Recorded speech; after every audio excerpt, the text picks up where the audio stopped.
बीती 8 फरवरी को 27 साल के बाद दिल्ली में कमल खिला, लेकिन दिल्ली की मुख्यमंत्री के रूप में रेखा गुप्ता का नाम चुनने के लिए बीजेपी को 11 दिन का समय लगा। ये कोई पहली बार नहीं हुआ है, ऐसी स्थिति पहले भी हमें कई राज्यों में देखने को मिल चुकी है। भाजपा पिछले काफी समय से यही नीति अपना रही है। आज भले ही 12 बजे रेखा गुप्ता को शपथ दिलाई जाए, लेकिन आपको बीजेपी की स्लेट लतीफी के बारे में यानी इसकी हिस्ट्री के बारे में जानना जरूरी है। नमस्कार, मैं पिंटू सक्सेना और आज इस वीडियो में हम इसी स्लेट लतीफी की हिस्ट्री के बारे में जानेंगे कि आखिर बीजेपी इतना समय क्यों लेती। साथ ही दिल्ली के मुख्यमंत्री की हिस्ट्री पर भी एक नजर डालेंगे। हाल ही में हुए महाराष्ट्र और हरियाणा विधानसभा चुनाव से तो आप परिचित होंगे कि किस तरह से बीजेपी ने इन दोनों राज्यों में मुख्यमंत्री के चेहरे से घूंघट हटाने के लिए 11 दिनों का समय लिया था। बात करें अगर महाराष्ट्र की, तो यहाँ पर 20 नवंबर 2024 को मतदान हुआ था, जिसके नतीजे 23 नवंबर को सामने आए थे। लेकिन भाजपा ने सीएम उम्मीदवार का ऐलान 4 दिसंबर को किया था। महायुति ने 288 सीटों में से 235 सीटों पर जीत हासिल की थी। अकेले बीजेपी ने 132 सीटों पर जीत हासिल की थी, जो सभी पार्टियों में सबसे अधिक थी। ऐसे ये चुनाव एकनाथ शिंदे के चेहरे को सामने रखकर लड़ा गया था, लेकिन बाद में देवेंद्र फडणवीस का नाम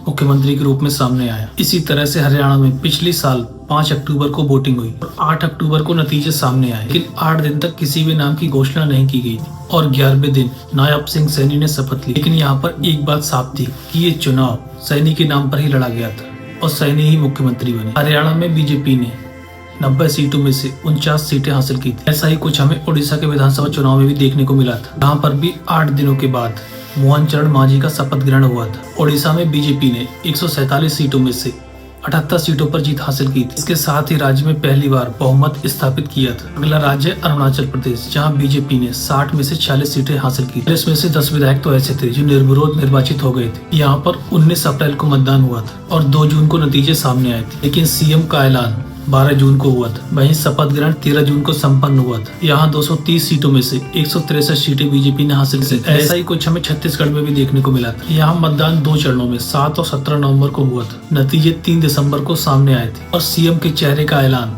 10 दिसंबर को किया गया था और शपथ ग्रहण 13 दिसंबर को हुआ। अगला राज्य राजस्थान, जहाँ बीजेपी को मुख्यमंत्री का नाम यानी चेहरा चुनने के लिए पूरे 12 दिन लग गए। यहाँ मतदान 25 नवंबर को हुआ था और नतीजे 3 दिसंबर को सामने आए। सीएम के नाम का ऐलान और शपथ ग्रहण 15 दिसंबर को ही हुआ था। दरअसल बीजेपी में कई नाम सामने आते हैं, इसलिए बीजेपी को चेहरा चुनने में काफी समय लग जाता है। दरअसल बीजेपी किसी को नाराज करना नहीं चाहती, इसलिए वह हमेशा अधिकांश मौकों पर नए चेहरों को सामने लाती है। आइए अब जानते हैं दिल्ली की सीएम हिस्ट्री के बारे में। आपकी जानकारी के लिए बता दें कि दिल्ली पर सबसे अधिक शासन कांग्रेस ने ही किया। दिल्ली पर कांग्रेस ने 19 साल तक शासन किया था और इनमें कांग्रेस के 3 मुख्यमंत्री शामिल थे कि बीजेपी ने महज 5 सालों में दिल्ली को 3 मुख्यमंत्री दे दिए। आजादी के बाद 1952 से दिल्ली में विधानसभा की शुरुआत हुई। पहली बार कांग्रेस ने 48 में से 36 सीटें जीती थी और पहली बार चौधरी ब्रह्म प्रकाश को दिल्ली का सीएम बनाया गया था। इसके बाद 1955 में गुरमुख निहाल सिंह को दिल्ली का सीएम बनाया गया। वह 1 साल 263 दिन तक मुख्यमंत्री रहे थे। 1956 से